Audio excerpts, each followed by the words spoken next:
welcome to LOA Today. I'm Walt Thiessen. With me on the show today, Debbie G and Neo Positivity. This is your daily dose of happy. We are so happy you decided to join us today. Indeed we are, and we have a whole bunch of good stuff planned for you today, including a special guest who's joining us, Corey Laine Hilton, a male exotic dancer. I mean, when I saw that one, I said, okay, this is going to be interesting. I'm not sure how this is going to play out, but it'll be good. So we're looking forward to this. But I have to start off with a special thing here, a little thing that just kind of got cooked up about 2 hours ago. One of our listeners, somebody who often participates in the live stream, Sam, turns out he's a pianist. And he posted a little thing on Facebook after he got his piano tuned. He called it Celebratory Improv. And it was good. And so I asked his permission if he could let us play it. And he said, yeah, he would. So here it is, the world premiere of Sam Page's Celebratory Improv.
Sick. Sam. That was sick. We have a talented listener base. How about that, guys? Respect, respect. Wow. I met Sam a few weeks ago in person. It was awesome. Sam, that rocked. I so loved that. That was amazing. You know, because Sam and I were chatting earlier. I said, one thing I love about musicians is that whenever you're listening to someone play, you're actually listening to their soul. True. That's what that sounded like, too. Mm-hmm. That's exactly what it sounded like. Yeah. Skill. So well done, Sam. That was great. Thank you I for was letting thinking, us share that to the world. That was fabulous. I was amazed that he was doing it one-handed there for a couple spots. Right? Yeah. That's a man who knows where his keyboard is. Let me tell you, he knows where every key is. I believe it. So, all right. Well, that kind of sets an interesting tone for today. So let's get to talking about Corey. Now, Corey Hilton, he not only does he have this background as an exotic dancer, but he has a mission in life, and it's a really interesting one because his mission is to help people improve their self-esteem, their self-image. I thought, whoa, now that's a really interesting thing for somebody with your background to do. So you got to give us a little bit, you got to fill in the details on that. Like, how did you get Yeah. there? That's a really interesting place to get to. Thanks, Walt. I appreciate that intro. I think that first and foremost, I think that sometimes we tend to see a lot of people that are obviously involved in, speaking in public speaking or in self-help for trying to hit a particular demographic or whatever, and they're quite frankly regurgitating out a lot of the same information that a lot of other people are obviously doing in the industry, right? And I'm not going to say that I'm any different than anybody else. I've taken the clues of success from some of the best in the world and put an accent on it myself. But the thing is, the difference with what I'm doing is it's through my own unique lens. It's through my perspective. That I'm not here to say that I'm always right, but at the same time, just through my lens and the experiences that I've had, and I'm not here to even claim that I'm an expert per se.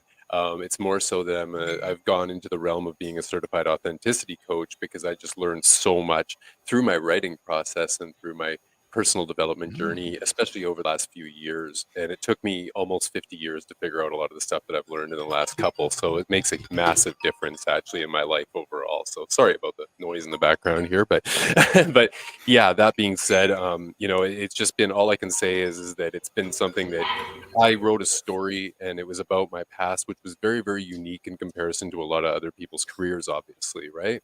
But the pitfalls that I went through, I determined that were actually pitfalls based on my own, I guess you could say, detachment from my own values and my own authenticity. And so when I actually really found those things internally that I was lacking, I was able to actually go back through my story and determine why I went through addictions, why I went through divorce, and really just found it inside myself when I wasn't willing to do that before, because quite frankly, I was just hiding behind my alter ego, my image that I presented on that big stage of mine for Yeah. 25 years of my life, you guys.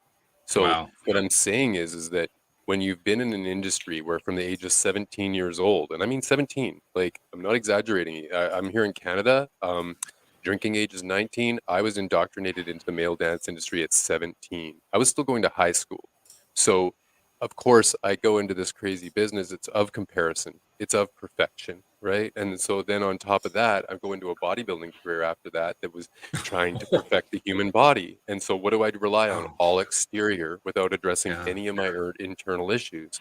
So you guys, I literally got away with all this for the majority of my adult life until I was able to actually, I guess you could say, I was sick and tired of being sick and tired with my relationship failures, with my business failures, with all these things that I pointed the finger at so many other people at because I was just so perfect. So I pointed the finger at so many other people without using the thumb. But when I actually started using the thumb, that was when it was a life-changing thing for me. I found that by really attaching to my authenticity, really figuring out what those values were and the emotional feelings that were connected to those values, then I was able to not only address my own issues, but I was able to actually influence other people in my life that I thought could never be healed, where I could never bond those relationships again. I was able to do that just because I was living purely authentically.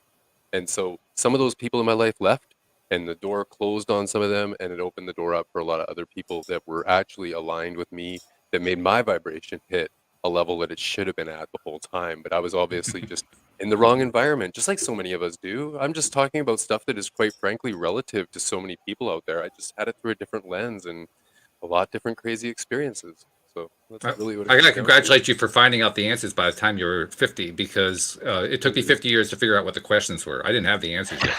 I got the Yeah, questions. Yeah. yeah, right. I Can I mean, just I'm just over here appreciating your story. One, I love the authenticity that you show up with and the vulnerability, because it takes a lot of vulnerability for us to be in our truth. So I'm curious, yeah. what truths weren't you speaking? Well, I think Debbie, really, it depends on the chapter of my life. Right? because it really honestly starts off. I literally wrote this out in a bullet point format through my book. So I hate to sit here and plug my book right off the top, but I Go will ahead, say plug it. It's all right. that is it really is like I'm actually, it's funny because I used to be a sales guy and I was not being my authentic self. Now that I'm trying to serve people, I'm going right into the book and here's my plug. But but the real truth is that, to answer your question, I'll start off with, I was about 5 years old when I didn't intentionally, but I strayed from my authenticity at a very young age. And I didn't even understand that until I started doing this introspection. So what I'm saying is that, okay, here's an example. The first chapter of my book's called Goodbye Caterpillar, Hello Butterfly. Now, all that really is breaking out of my shell. But the thing is, the reason why I was still the caterpillar for so long was because my truth was actually skewed by my perspective. So the struggle that I had with my truth being my value was not the reality of what was going on. So here's an example of where it can actually, and this is how I try to influence other people that I do training with as well. I open myself up vulnerable and I say, here's my open book, literally, like of 25 years of my life, in fact, longer. And this is all my vulnerability. This is like all the things that have skeletons in the closet, everything is wide out in the open.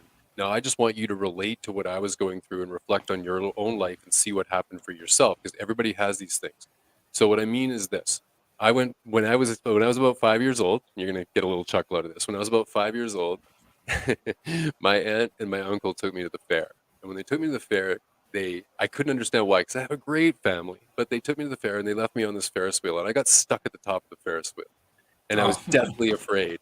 And so I'm up there and I'm freaking out alone and the Ferris wheel, like the thing is swinging back and forth. I can hear the seat creaking the whole 9 yards and it's freaking me out, right? So years and years and years go by and I'm scared of heights over this whole thing. I've had this incident in my head, this little T trauma, and I wouldn't do things that were like anything adrenaline from heights or anything like that up till a couple of years ago. But when I figured this out, this was what made me realize the fear. I said to my aunt years later, I said, how on earth could you have taken this little kid, thrown him in this Ferris wheel and let him sit at the top of this bloody thing? You guys are great people. Like, why did you do this to me? And she turns around and she says, Corey, hold on, just take a step back for a second. She starts laughing and she's like, you do realize that we were just at the mall and I was plugging a quarter into the little one at the mall. It was only about 7 feet tall and you were just above my head, but you were sitting in that thing, bawling your freaking eyes out, thinking it was the worst thing that ever happened to you, but it wasn't your truth. It was just your perspective, right? So that little incident, though, actually seriously affected me for the majority of my adult life and held me back from so many things. Just that one. So there's an example, right? But I timeline this through my book. So when I'm doing the chapter on that, I literally have on every chapter, it says truth, perspective. This is a struggle. It's reminded of you as you're reading through it. And then at the end of every chapter, what I do is I wrote out what I call the naked truth. And it all kind of goes with the branding of Take It Off. But what I'm saying is that the naked truth is my accountable, non-drug haze truth that is not motivated by anything else but my full, authentic, like just myself in my own skin now, that's comfortable in my own skin, that's not trying to sell myself to anyone else, right? Because I did that for the majority of my life. So now when I did this, that's why I call it Take It Off Revelations of a Male Exotic Dancer, because I'm revealing those truths. Each chapter, as you're going through my journey, you're stepping along that journey with me. You're going to see the situations where I almost got killed in Spain doing things I didn't need to be doing. You're going to see the situations where I was at the top of my career and I won Mr. Nude Western Canada and I thought I was on top of the world. And then a year later, I was standing on what they call a meat rack in Texas, be in a borderline prostitution situation at the rock bottom of what I thought was the rock bottom of my life. And then I went into a situation where I thought I was going into this new world of having fun and doing drugs that I shouldn't have been doing. But in a way, I kind of should have been doing because it opened up another side of my emotions. So, but that went on a major uphill and then a major downhill as well.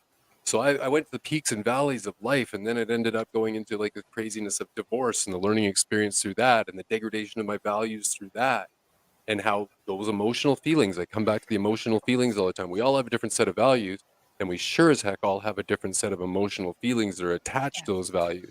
And unless you're truly aware of those, then how can you actually connect with your partner or connect with your people that you're in business with unless you have an idea of how that brain of theirs ticks too?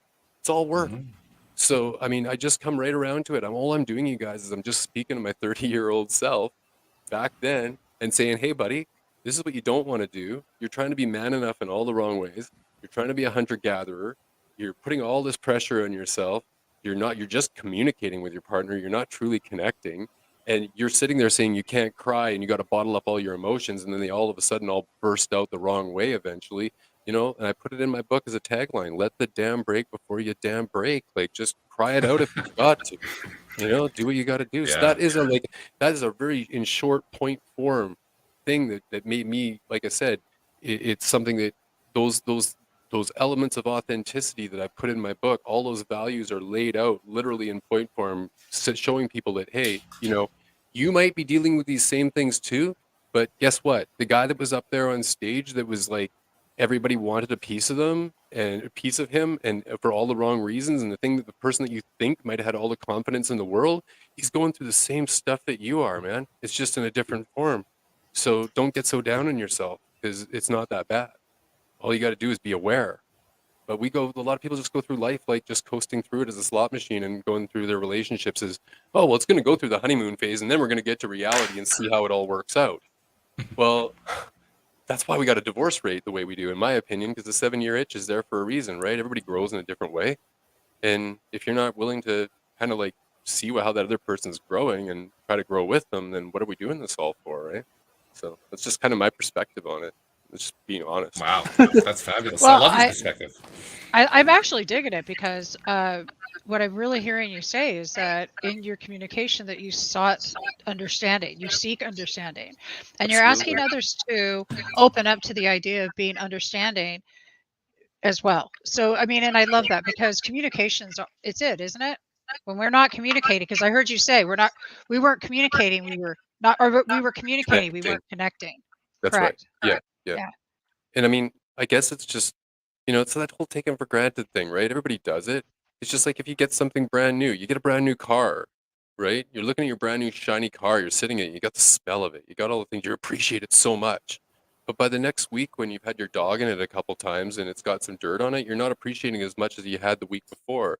And then a few years go by and you don't even appreciate the car, and it's starting to degrade in your attitude as well towards it. So all I'm kind of saying is that kind of goes with relationships too. It's that whole taking for granted thing, and that's why it is so essential. Obviously, everybody says you got to be able to, recognize what you're grateful for in your life. Well, yeah, there's a reason why, in my opinion, anyway. So, and I'm just saying, this is just from my own personal introspection. I'm not saying that I'm right about everything. I'm only speaking to a certain audience here. I'm not trying to solve the whole world. I'm just saying, for men over 30 that struggle with lack, unworthiness, and that emotional connection side of it, talk to me. I got the t-shirt. I'm not here to say I'm an expert, but I walk that walk, and I really know that based on what I'm able to do now, I have all the confidence in the world to help out other people, so they're not wanting to jump off the ledge like I was at 38 years old. That's what it breaks down to, That's a tough place to be too. Wanting to jump off a ledge at 38. Yeah, well, there's a mess in the message, and I mean, realistically, that's the truth. I mean, with anything, you can have a good story, and you can tell like I said, you can regurgitate the same stuff over and over again, but it has to have a mess in the message. And to me, I had a lot of messes in my message, but it's sort of like, I was somebody was trying to be perfect. I was about as imperfect as it could possibly be, right? So now I'm in a mindset of progression. And that's why I work so hard on yoga and just things that can balance me out to attract other people into my life that are wanting to do the same thing. But the bottom line, you guys, is you guys all know, and that's for your listeners too. If you're here to listen and you're here to be educated, you have to be willing and wanting to do it. And you have to actually be willing to take that uncomfortable action and face those things. And authenticity is not the easiest thing to face for a lot of people. It really, truly isn't. It wasn't easy for me. I mean, I had to let some stuff out that, well, all I can say is it's in the book. But, when I wrote the book, I almost wanted to hide under the covers, because I was like, oh, God, I've let this out to the whole world, right? But now that I have, I'm liberated, and I feel better than I've ever felt in my entire life. And that's not from the exterior. It's from the whole package, right? So it makes a massive difference in the way you feel about yourself. That's fabulous. That's really good. One thing that keeps coming up over and over and over again with guests, with co-hosts, people, even outside the podcast that I've talked to, somebody has some sort of crisis going on in their lives. So obviously, yours was a pretty severe one if you're standing on a ledge at one point. Yeah. And if when they come through the crisis and they come through the other side, they make changes, And they look back and they find that while it's not something they wanted to ever repeat again, it became a springboard. Like there are some people who say that's like the best thing that ever happened to me, which often sounds pretty strange. And I'm wondering, I know it's a strange thing to ask, but is there some truth to the idea that that was one of the best things that ever happened to you? Yeah. Yeah, love that question. Well, I love this 'cause it's so unscripted. We're just rolling with it, but you literally Oh just yeah. you just picked my brain so hard on that one. It's so awesome. No, my aunt said it best actually when I was going through my divorce and when I was actually at that point of being on the ledge per se. Um, she kind of said it was almost like something just picked you up, Corey, and took you here where you needed to be, and all the resistance that was around you was trying to tell you a message. And even though you weren't wanting to listen to it, you were really wanting to get back to where you were, and you were really wanting to solve those things. It all kind of just, and I hate to be cliche, but happened for a reason. And if it didn't happen, God knows where my life would have ended up. But I'm as much as the pain, I'm grateful for the pain. I'm so grateful for the pain. Actually, it's so funny, but that struggle, as hard as it was, and as many tears as were shed through my life. Anyways, I'm glad I went through it. It brought me to a place that I wouldn't be sitting where I'm sitting right now. I just wouldn't. So, and the reason why I went through that pain and struggle was from my own irresponsibilities in a lot of ways. And so the only person in the end that I really had to blame was myself. As far as being in the situation I was when I was on the ledge, so to speak. To put a little bit of perspective for your audience on that, the reason why I was on a ledge at that time was because I had lived a under the table lifestyle working for the largest beach club in North America in Florida for 8 years of my life and did not have any type of social security number. I was just partying, having a good time, living a very freebird lifestyle that a lot of people would dream of. But at the same time, it wasn't getting me anywhere, and it really wasn't getting me anywhere in my marriage. It was sort of like a ticking time bomb. And in the end, what ended up happening was I was actually trying to get everything together to build a life outside of dancing, and I had an opportunity with a multimillionaire to start my business. This was just before the 2008 stock market crash, and I was Oh supposed to, my. yeah, and I was literally supposed to go back to Florida and open up a flooring store, and we were going to do this whole venture, and he was a very generous man because I helped him out a lot with some of his friends and stuff. And bottom line was this: I got stuck. I came back to Canada to get all my ID reinstated so I could be legal, and I got stuck at the border at 5 o'clock in the morning with my now ex-wife. And they scribbled on my piece of paper when I was going through customs and said in the back, and they fingerprinted me, and I was banned from the US for 3 years. So I did everything in my power to get back to my wife, my house, my car, my dog, my cat, my white picket fence. And in one moment, I lost it all. And within a couple days after that, I lost my wife. And I ended up finding out basically after 7 years of being together with her and not being in any way a cheating husband, even though I was out on the road working, entertaining women. I was actually monogamous, and I'm proud of that. But she was the one that stepped over the line herself. But, again, I played the blame game with her and pushed it all off on her. How dare she do that to me? I was perfect. I brought you out of this crazy world that you were in and brought you into a far better world of entertainment and the status and all that stuff. And I didn't even realize I just covered it all up for so many years, pushing the blame off on her and not taking accountability for my part in it. So when I did that, that was what changed everything, because I pulled the weight off of her and I pulled the weight off of me too. So in the end, it turned out to be a good story. But again, it's that resistance, like it was something that all the resistance was pointing at me from all different directions. And I realized fully when you're being disciplined, it's good to push into the resistance and go towards the resistance. But there was just so much pointing from so many different directions that it was obvious where I needed to be. And so that all happened for a reason.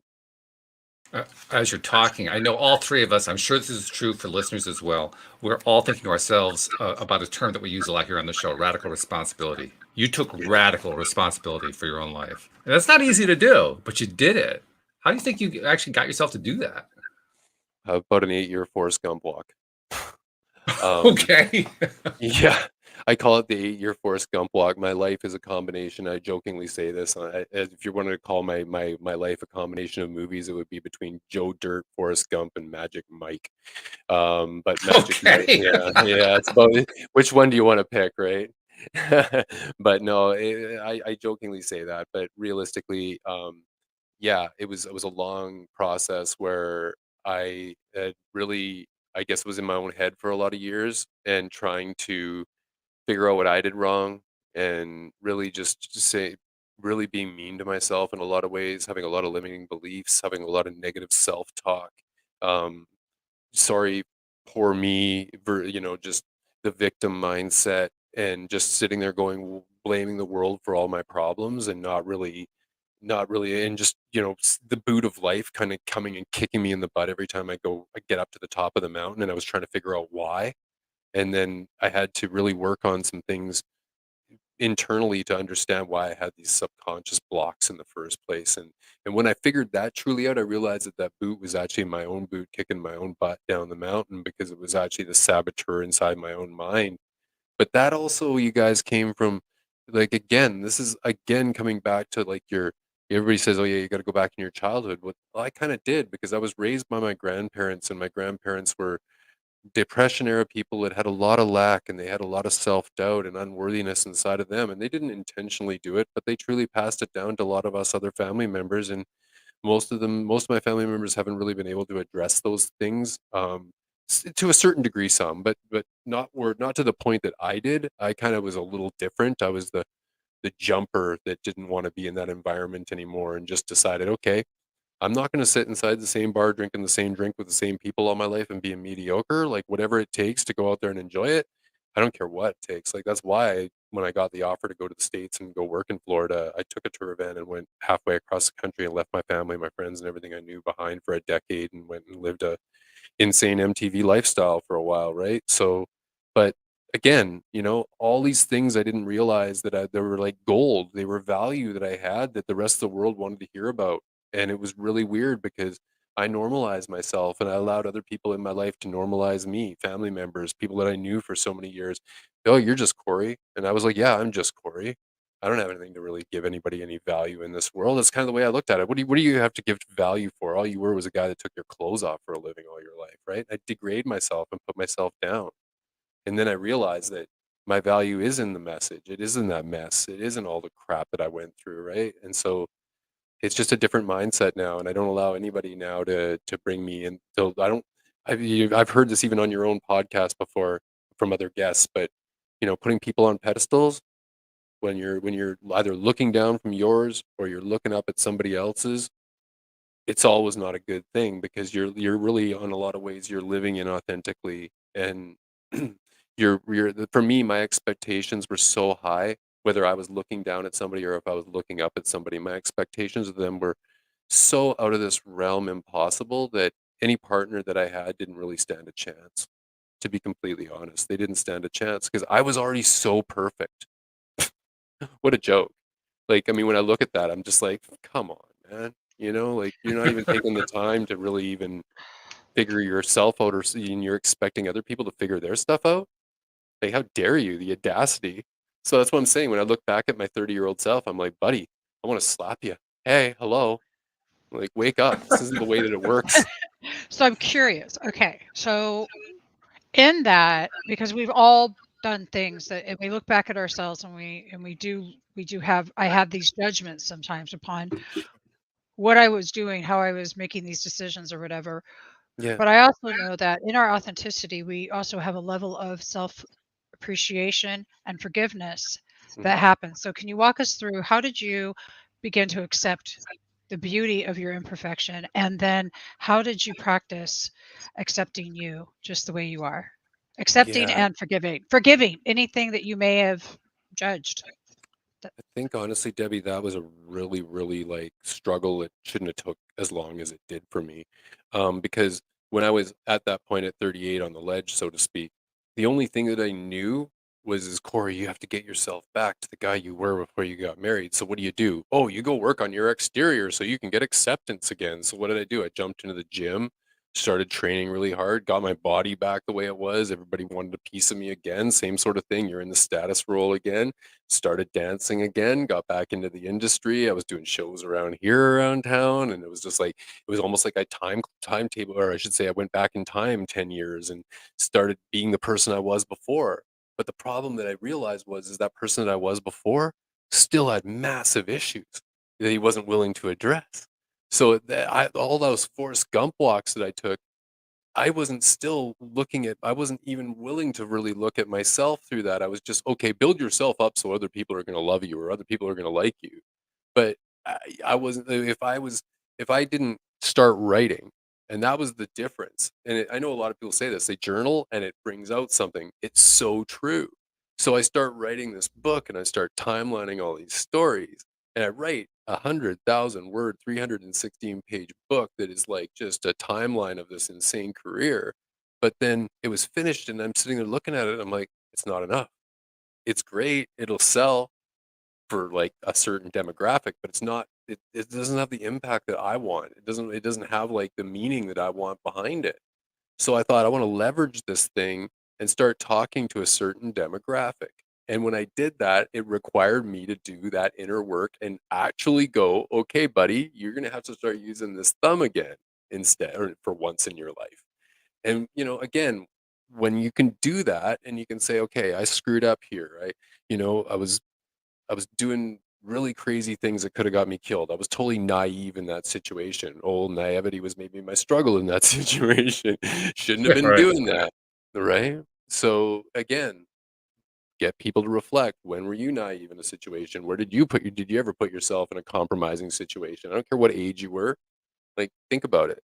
And, you know, what was the end result of that? And how far were you straying for your authenticity when you were doing that, right? So all I'm doing is telling my story and getting people to tell their story, confidential, you know, very confidential. Like, when I'm doing one-on-ones, I'm not here to, you know, blast it out to the Facebook world what people are doing or what their thing in life has been. That's, you know, been a tough thing, sledding event or anything like that. But we all have pivotal moments. And a lot of the time, the one thing I will come back to is a lot of the time that I've been through my training, I've realized is just simply that when you have those pivotal moments, especially when it's decision-making moments, everybody brings their emotion into it so much. You look at the stock market, it literally runs off emotion, right? So when you're literally in there, like you're panicking over something that's going on and you're in that emotional state, you're not thinking rationally. So it's like my company, my publishing company that trained me and did all my editing with me and all that. What they trained me on is realize when that, they call it the arc of intensity. Realize when the arc of intensity is coming up, whether it's a triggering conversation or it's a slow moving freight train. When that arc of intensity is building up, recognize that it's building up, and it's a physical thing. Usually it's usually the feeling in your gut, or it's a flush of the skin, or whatever it is. When you get that trigger, know what it is, rein yourself back, take a breath, ask yourself why this is happening. Is it the person that's in front of me, or is it the event that happened last week, or is it something that's triggering me from a long time ago? And really ask yourself that before you respond, because we're in this world of like social media and everything else where people just throw out a response through their emotions, and it's taken out of context, and then everything's blowing up and everybody's freaking out about stuff, and you're not even really truly connecting or trying to understand what that person's even trying to say, right? So to me, I have differences with political stuff, with religious stuff, with people, all that stuff. And if I'm really on the other side of it, that's when I go towards them and literally say, hey, like, I'm not trying to I'm not trying to agree with you or disagree with you. I really am not. All I want to do is just try to figure out why you feel the way you do. Like, let me know so I can understand you in an honest conversation, and then I can respect your perspective, and you can respect mine too. It's a reciprocal thing here, because I know we're not all going to agree on this, you know, on this planet. It just doesn't work like that. But if I can understand you better, we can still relate and have a good conversation. It doesn't have to necessarily be about this thing that we're so polarized on. Usually we agree on more things than we disagree. So, but this is the world we're in now, where it's just so black or white. And I just try to find the gray area as much as I can, is all, I guess. So, yeah. That's a good I thing feel like I've too. been talking forever, you guys. Like, I'm just rambling on here. I think somebody cups of coffee today or something. Well, you're doing good. You're giving some good stuff here. We have been able to isolate where the loop is coming. The loop is coming through your mic. So you said you had an adjustment. If you can make some sort of adjustment, that would help a lot. Because we've been muting our mics to try to limit it, but you know, we do have to unmute at some point to talk. So it would be helpful if we can get that fixed. But I especially loved what you were talking about while you're fixing that. I especially loved when you mentioned triggering. And the reason I love that is because I have been noticing for myself in the last few days that I've been triggering myself, but I have been having a hard time identifying how I've been triggering myself. I'm wondering, did you have any challenge with that, trying to figure out where your triggers were coming from? I'll be honest, Walt. Can you hear me better now? Is it giving you more of a press feedback? So far, so good. Okay, yeah, I hear a little bit of echo, but not as bad as it was, so it's improved. Okay, yeah, just getting used to this new mic here. So It's kind of feeding back on my end now, so that's okay. But yeah, no, I mean, I think that really what it really kind of broke down to for me is again, I had a list of, I would say 50 or 60 value words that I did an evaluation of myself with, and just sat there and went through them and figured out which ones resonated with me the most. Okay, which ones stood out, put a check mark beside those ones. And then from there, I picked my top 8 of those ones and I jot those ones down. And then I just tried to, if it's integrity, for example, I get a feeling of confidence, or I should say a feeling of confidence or self-worth when I'm integral, when I'm in line with that, right? So that was the feeling that was attached to that. And so whenever, it doesn't matter what it is, if I'm getting triggered by something, what I simply do is I take a step back, I literally look at those value words, those 8, and I try to ask myself, where am I straying with from my authenticity here? Why am I feeling this way? Oh, it's because I'm lacking creativity right now, and that gives me a feeling of excitement. And because I don't have that feeling of excitement right now, I'm getting triggered in this conversation.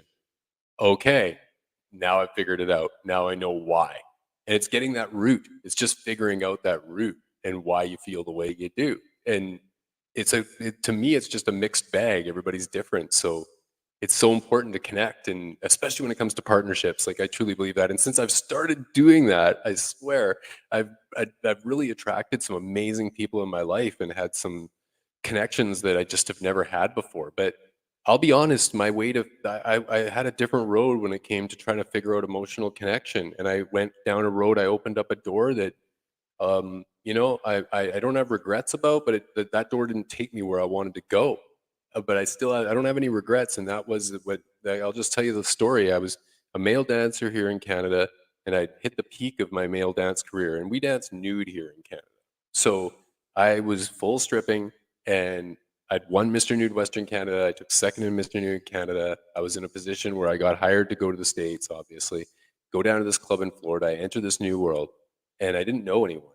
So, and I'd never done any drugs in my life. The most I'd ever done was taking maybe a 6-pack to a party when I was in my teens.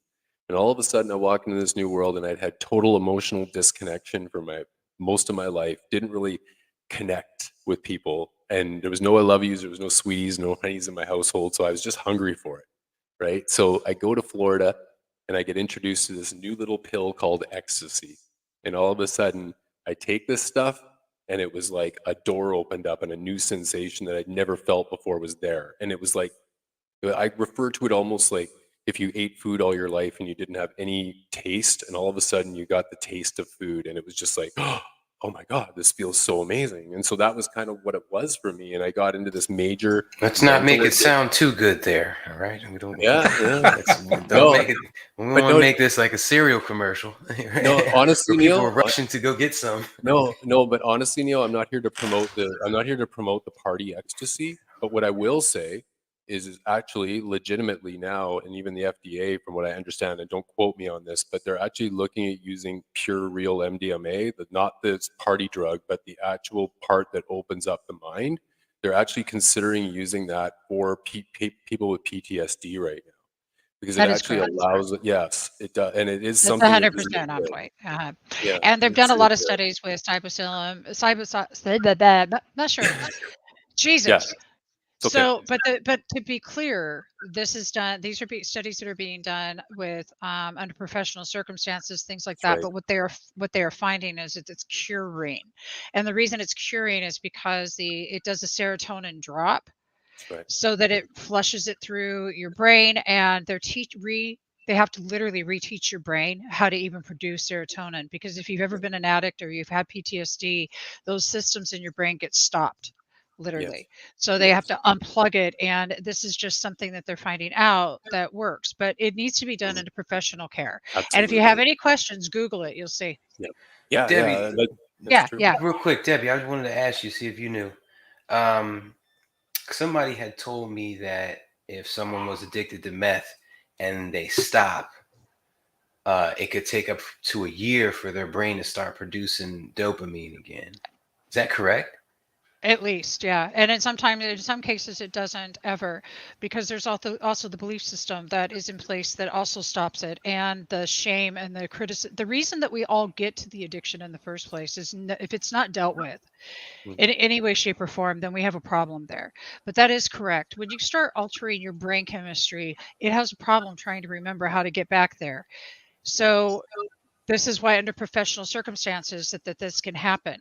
When Zappy Zaplin just did the documentary called Reborn with Lamar Odom, and in that documentary, he takes Lamar through help guys. What does he take him through? Rehab? I haven't seen it. I don't know.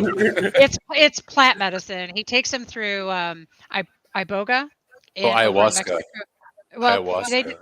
no, they did iboga. They did Oh. iboga instead of, yeah, iboga, because iboga deals specifically with the receptors for people that are hooked on opiates. Oh, And okay. it's what that they're using now for people that are heroin addicts and opiate addicts and things like that. But it was iboga, and but the thing is that there is a way to have it restructured, but again, it's a whole other show. I'd rather get Yeah. experts in on this. I've just interviewed experts that do talk about this, and so I've been introduced to it. I've tried MDMA. It's an amazing experience to flush out your brain under supervised conditions. Yeah. And I've done them and microdosing mushrooms. That gets, if you've ever been depressed, and they've had people who were manic depressive, suicidal, and these people are actually cured, Yeah. no longer needing pharmaceuticals. And that's just how it is. I mean, listen to Joe Rogan's stuff. He brings out some seriously awesome stuff about all of this. Yeah, But he's on point with that. Corey, yeah, well, Corey, you were talking a lot about. I've heard you mention that addiction was a thing too. And what I want to say is that my guess is, since you've dealt with the core issues and you're learning how to restructure that, you're learning how to tap into your emotions and deal with situations as they're coming up. Did Yep. you find that addiction had a different meaning to you at this point? And the reason I say this is because I did. I found out that addiction was, I looked at alcohol and went, thank you for that year and a half of being there for me. Because if you weren't, I probably would have jumped off the ledge. But I don't need you anymore. Just like you Mhm. said, off that ledge. Because we Yeah. all, I've been there. And no, it wasn't a desirable outcome from abusing a substance. I Mhm. promise you. But it was an outcome that needed to happen. Because Yeah, without it, I wouldn't have known how much deep healing work I needed to do. So it that's helps what I form said. that clay. It Yeah, helps right? form that clay. Yeah. Yeah. And again, like, I only had 2 experiences on the party MDMA that I actually regretted, because the majority of them, quite frankly, were really fun. I had a lot of really good times. Well, I'm I kind really of did. guessing they probably were. I mean, But I probably, but yeah. but I do know, like, my good friends that, like, some of my closest friends that are actually in the medical field now, that went to Europe and took the actual true form of MDMA, like, without all the other fillers that are made for the party scene, and it was a completely different experience. So I do understand what you were talking about with that, and you're absolutely right. If it's actually the real thing, just like anything, if you're taking something that's real, there is a result that comes with that territory under professional circumstances, 100%. But when it comes to my, like I say, like, I looked at, like, my experience with MDMA, the party drug, so to speak. I'm not here to promote it and say that the audience should go out and do it, but all I'm saying is for myself personally, as somebody that actually was really, really hungry for emotional connection, it made a massive difference for me. And so when I think back about when I got out of that scene and I moved back here to Canada and I was in a completely different environment, it honestly wasn't that hard for me to leave that scene or to push that behind me, because I started to inject things that were actually real life things that I experienced, that were like, I started recognizing the little things a lot more. And through that, I was able to get the goosebumps that I've been really hungry for a long time naturally. So now when I think about, like, when I'm in a really amazing relationship with someone, or I'm training someone to actually get value out of what I'm showing them, and it's making an impact, and I'm seeing that impact happening, the goosebumps start rising up on my arm, just like I was on that stuff back in the day. It's the same type of feeling. It's just not a chemical feeling. It's a real adrenaline feeling from being your authentic self. So in a weird kind of way, I actually take that as a very positive thing in my life, and I just utilize it in a way that a lot of people maybe wouldn't, right? Like I just go, hey, it happened. It was part of what I did. I'm not ashamed of it. I'm not here to promote it, but it's what worked for me, and I'm happy where I'm at now. So it's regardless of the road, it formed me into the clay that I am today, as imperfectly perfect as it all is. So yeah. I'm totally loving that. I'm going to be quiet here in a second just so that Neo and Walt can jump in. I just want to say that there's a lot of people who have been down that road, but it's the practices that you do every day. So you can go do something that, like plant medicine, like over at Rhythmia, where they have medical supervised people there to help you through, and breath work and all of that. But it's the aftercare. It's what you're doing in your daily practices, which was one of the biggest things that Zappy dealt with Lamar. And those daily practices are what really create the new foundation for your existence. And I love that you've been sharing all of those beautiful daily practices, and appreciation and gratitude is my favorite. So thanks. Now I'm going to be quiet. I know Neil wants to jump in too. I should give you a little background. Neil actually is a former cop, and he also has worked with people he knows who have had drug issues. So I could see him cringing there in the background. So just so you get a little background here. One other thing before Neil jumps in, the echo that you were hearing, we're now hearing it too. So if you can make any more adjustments on the mic there, Corey, that would be really helpful. Just try to. Is that helping you guys at all, or is that worse? That's a lot worse. Yeah, it's a lot worse. Okay. Yeah. You know what I'm going to do, you guys? I'm going to change this. Okay. Well, that's straightforward. We don't like the mic. We'll go with a different mic. I can do that. That's fine. Is that a little better? Let's yeah, that sounds good. We'll go with that. Okay. Yeah, what's up? Okay. I just want to touch on real quick. Feeling liberated, getting out of your comfort zone, doing some stuff you didn't do before. I encourage everybody to do that more often. I did my first show. You guys know I don't even know if I even talked about it, but I started a group on Facebook called When I Was a Cop, just for people who wanted to come up and tell their stories. So I always found myself telling some interesting stories. So last night we did some stuff, and it was cool. It was really liberating to get up there and speak my truth and try to share. Tonight we're going to go in and talk about the law of attraction. It's pretty dope. It's like 156 people just shooting questions at you. So that's going to be dope. So get out of your comfort zone. What I really wanted to say real quick before we get to the end of the show, getting used to things. We kind of breezed over that earlier. That is the biggest problem in life right now for all of us. That car was the bomb when we first got it. Now it's just another car. Yeah. Keeps you from appreciating it, which keeps you from getting that next car. Same thing with the house. It was great when we first got in it. And where I think it's the real problem is up here. Anytime you get a good mental exercise, like you're saying, I deserve, like you guys know my I deserve exercise, where I say I deserve as many times as I can in one day. Day 2 kind of gets old. You're not doing it. Day 3, you're not doing any exercises. That's why I send out a newsletter, because I want to send out a different mental exercise every day.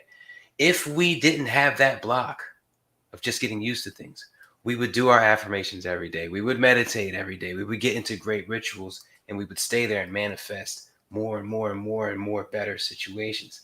So like that right there is like the biggest problem in life for all of us, because it directly ties into everything we manifest, our manifesting abilities, what's going to come at us next, whether it's coming or not. So if someone can find a way around that, let me know.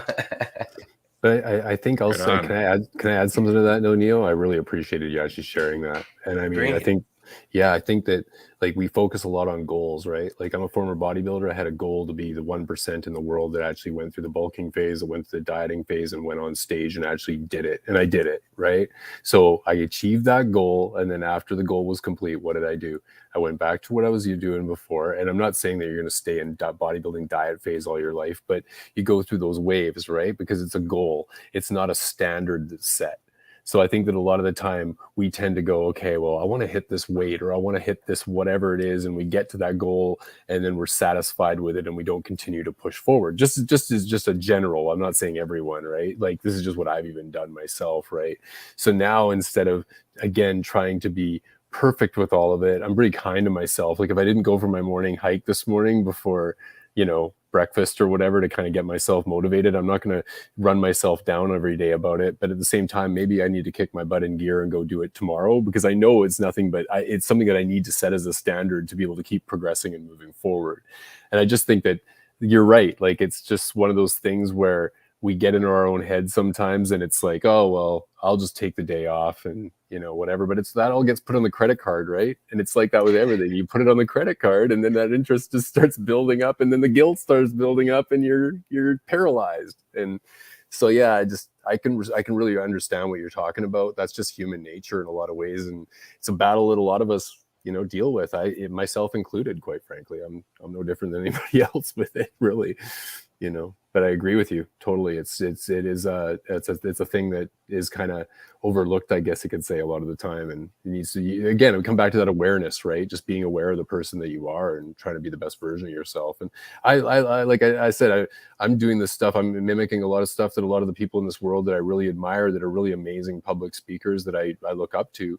I just take all their information in, and I just, what applies to me, what doesn't, and I just throw my own spin on it and put my own accent on it and try to impact people that I can impact. That's it. Like, that's all we all do. You know what I mean? Throw your little stank on it and see. Right. Right. Well, you know what? It kind of reminds me of Ram Dass's quote, "We're all just walking each other home."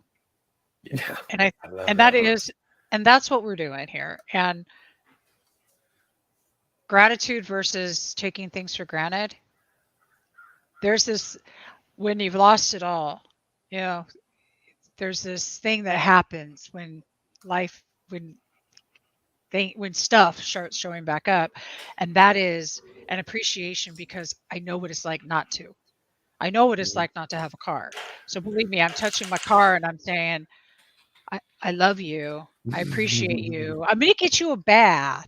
You're just so awesome. I do. It's so cute. It's got this little Huntington Beach sticker on the back, and it's all rad. My house, when I'm cleaning and I'm steaming my floor going, I love you. Gosh. Plus, it's a low thought activity. And if you've taken Taya, just saying, you know, it's a low thought activity you can do to actually be kind of meditative. But don't forget to appreciate the thing that you're complaining about. And the things you're not complaining about. Okay, we got to throw it, because right now, if I'm going to use the bathroom, I'm probably going to use the bathroom in my bedroom, which means I'm going to get up and walk across this whole entire house. For me to look around on the way and be like, yo, this is the best house I've ever lived in. Yeah. I just watered a seed, sent out a signal of pure joy, gratitude, and all I did was look up, as opposed to be gone somewhere thinking about Facebook or whatever. Stay It's present. simple. It's all about choice. You gotta make the choice to do these things more often than not, because autopilot will have your day go like that. We've all been there before. How many times you done drove home from work and you don't remember any of that drive? Not one turn. Probably happened yesterday. But you don't take these times. Okay. Make the choice. Oh, I love that. Have you ever done that though? And you're off because like you see all these visions of awesomeness that you're gonna like. All this creating's happening. Have you ever had that happen? You like driving, and I know you're supposed to stay present, but like. Hopefully, or at least when the traffic's going by, you know. Look, based off of what I just said, is most people aren't present because nobody really remembers how they got home. Yeah, just off somewhere else. Have you guys? I mean, I can speak to a Canadian author. I'm going to promote the Canadian author here for a second, but somebody that wrote an amazing book on that many moons ago is Eckhart Tolle's Power Now. I mean, it's it's a Vancouver author that hit it out of the park, because it's just like when I read his book, I went for a walk with my dog and the colors in the trees were brighter. I'm not even exaggerating. Like it really was different. Yeah. That's how my experience was with that book. Totally. And so like when I think about greatness, I think greatness is just a second cousin or a first cousin to gratitude in the first place. Like they kind of go hand in hand. If you're not, you can't really be great if you're not grateful. you know. So I mean, that's just kind of the way I see it. And when even reading Kyle Cease's book, actually, which is a comedian that I really admire. Oh, Kyle's the shit. Yeah, and when he did money, the illusion of money, and he was talking about like how you actually have to go and like take your vibration and the actions that you're doing through the day and rate them from 1 to 10. And if you had 10 actions, divide it by 10 and figure out what your average vibration is. And if you're doing something like scrolling social media and it's a 3 on your 10 scale, do something that's above your average instead of below your average. If your average is 7, then go out and do some zip lining or do something that's above the 7 to keep your vibration higher. It's just that keeping it in check thing. And again, it comes back to that awareness, right? So I'm just learning off of all these amazing people and throwing my own accent on it, guys. This is nothing new. I'm just saying it's just through a different perspective is all. And just because I was a stripper doesn't mean that I can't have an impact. Absolutely. Thank you. And by the way, on the Canadian theme, I just want to point out, we have a few people in the live stream, one of whom is Joyce from British Columbia. So you got a fellow Canadian listening right now. So there you go. Actually, I think Joyce is one of my followers, to be honest. And oh, she cool. said she might tune Shout into this. So Joyce. Yeah, I'm in British Columbia too, in Kelowna, the Okanagan Valley and wine country. So yeah, blessed to be here. Beautiful. It's awesome. Yeah. Well, we love it when some of the listeners are able to come into the live stream. It just makes things even more fun when that happens. I am so curious. I'm gonna start a study now. I want to know how many people read The Power of Now by Eckhart Tolle, and at some point just walked outside and looked up and saw that tree had massive more color than it did the last time they looked at it. I'll be honest. I had that experience. You're the only other person I've that it's come up with. I need to see who else had that effect from that book, because that's exactly what I did. True. So true, man. Out, yep, and you can do like it what? Like why did I walk outside? That wasn't my normal thing back then, to just walk outside, you know. Mm-hmm. And it's just something was just like, go walk outside. Just like my dog's barking right now, right on cue. These are the little triggers, yo. These are the little triggers from the universe, man. Well, he heard the word outside. He knew what that one meant, right? Oh, no. You sound awfully cute there, Neo. My 4-year-old is obviously wandering the house right now, because he's opened my bedroom and let the dog out. Right on cue. That is so true, though. I highly recommend that book, and it was so amazing to be on the Amazon bestseller list like a week and a half, 2 weeks ago, and see my book sitting right above Eckhart Tolle's book, even if it was only there for an hour or two. For an hour. It was there. You got to take that screenshot. Oh, I did. I took the screenshot. Make it your screensaver on your phone, so every time you look at it, use your screensaver as a mental exercise every day.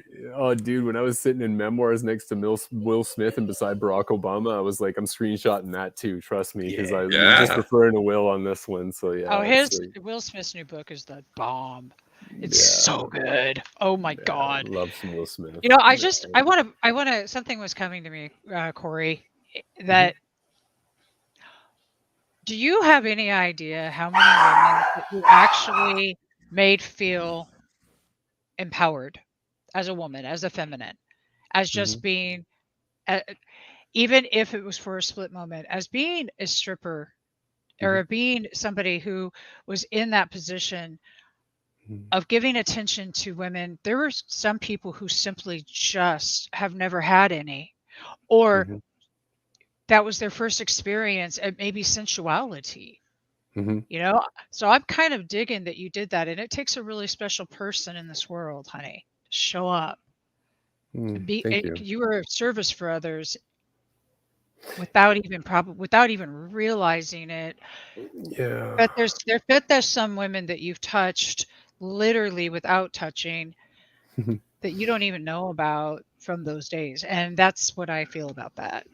Yeah, well, I was a little different dynamic though too, Debbie, because I wasn't like I mean, you know, if you want to call it by stereotypes, a male dancer can very easily have a stereotype of the women that are in the audience. And also the women in the audience can really have an automatic stereotype of the guy that's taking his clothes off up there too. So for me, I was actually brought into this industry by a guy that was considered the Elvis of stripping in Canada. He was very respectful, dressed really well. He really, really just exemplified what a really like a man was all about in a good way, not in necessarily a bad way. And so like when he was up on stage, he was really admired, but when he was off stage, he was even more admired for the person that he was, because he was just one of those people that he just felt How comfortable around him.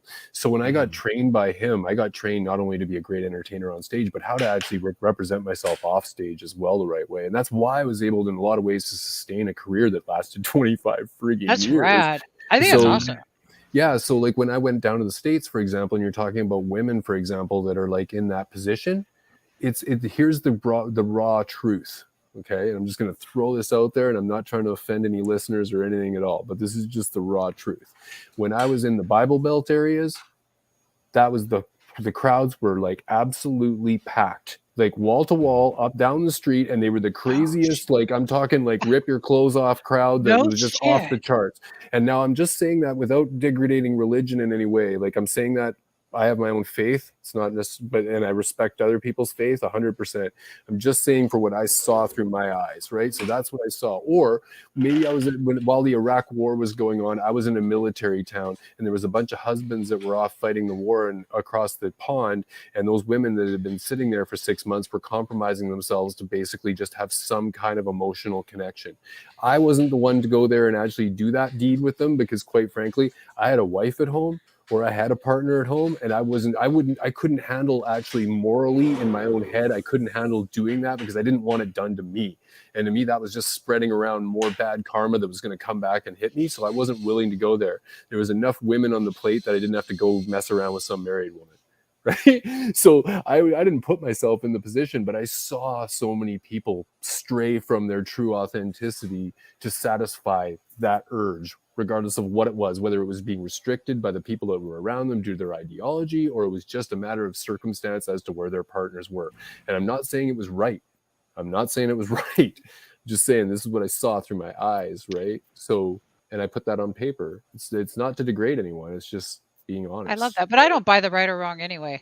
No, because the fact is, it's all just an experience, and I love that you shared it, and thank you. I'm going to hand it back over to Walt, because I know we are at the top of the hour. Yeah, we're a little bit. We're crowding through an hour at this point, but that's okay. This has been worthwhile. This has been good. But before we part company, we have to get some information from you to share with the audience. So for those people who are interested in the book, how do they find the book? Yeah, I mean, really, it's really simple. All you have to do is go to takeitoff.ca, and my book's name is Take It Off, Revelations of a Male Exotic Dancer. You can go there, you can purchase the book, you can get a discounted rate that I'm going to put onto my website in general for any products or services that I'm going to have in the future. It's going to be LOA today. So your listeners can punch that code in. They're going to get a discount on the book. They'll get a discount on my course program, whether it's a video course or if they want one-on-one training, they'll get that as well. You really, when it comes down to it, anytime that I'm doing one-on-one training, before somebody even decides to dive into that, I always do a 1-hour consult with them to see if there's somebody that's going to fit, or if for that matter, or truly willing to do it before they make any type of commitment, because it's not a cheap price to be able to do something like that. But in the end, you're going to get a lot more out of it than you ever dreamed. And that's something that for me, it created me to be a better, way better author. It's motivated me to actually want to write other books. And it's changed my life personally and professionally in a way that money just quite frankly can't buy, because you can never take it away from me. Now that I'm educated like that, you can never take it away, and that's the one thing. You got that. Unless your brain goes sideways from Alzheimer's or something, it can't be taken away from you. We all kind of know that. We're all learning and growing, right? So I just want to impact other people, to help out other people to find their authenticity, I guess you could say, at a little earlier age, and be able to be aligned with that the best that they can. So that's my route of living, I guess you could say, in my law of attraction mindset over here. The umbrella is all about authenticity, guys. That's what it really breaks down to for me. That's great. I think you've actually answered the second question, but I'll ask it anyway, because there might be a few cases where what you just described doesn't fit. So for somebody who just wants to reach out and talk to you, how do they reach you directly? same website. You can actually use the chat feature. It comes right through to me. You will get me. And then, of course, also you can also catch me at Corey, Corey, at takeitoff.ca being my email address. If you just want to shoot questions, I'm always there to answer it. I'm all about serving. I'm not here to sell something to somebody that they don't want or need just to be able to get money. That's not the way I roll. I might have done that in my former life, but now I really want to work with people that want to work on them. And that's what it comes down to. You have to be willing. And just like if I bring somebody in the gym and they say, I want to get great big biceps, and they want to stare at the TV and talk to people all day, that's not going to get you big biceps. This is true. Unless you're lifting the TV up and down all day. I mean, other than that, you don't have a lot of chance that way. Yeah. So I can gently guide somebody in the right direction, but I can't pull the weights up for you guys. You're going to have to do it yourself, but I can coach you in the right way. That's for sure. So yeah, that's is true. That's pretty much me. And of course, I'm on the social media too, Facebook and Instagram. Instagram is Corey, Corey, _ Hilton, and then Facebook's Corey Hilton. So same thing, just Hilton like the hotel. Beautiful. I love it. All right. Well, Corey Hilton, thanks so much for sharing your story. Thanks so much for what you're doing too, how you're trying to reach out to the world and give back. And congratulations on the path that you have trodden, because it was a very difficult path, but you've clearly come out the other side and you've come out in a much better place. That's a victory. So congratulations for that. Yeah, I'm just progressing. It's not perfection, and it's never going to be, but I think I'll be 80 years old and still progressing and just trying to be better, right? It's all we can all do. Yeah, that's how you get to 81. That's good. That's right. Yeah, I love that. All right. Well, thank you very much. And thank you, live streamers. Thank you, Debbie. Thank you, Neo, as usual. And thank you to our podcast listeners, because, hey, without you, we wouldn't have a podcast. So. Hi, Cutie. And thank you, Cutie. How you doing there, guy? Hi. All right. Okay. So anyway, we will see you all next time here on LOA Today. Goodbye, everybody. Thanks, guys.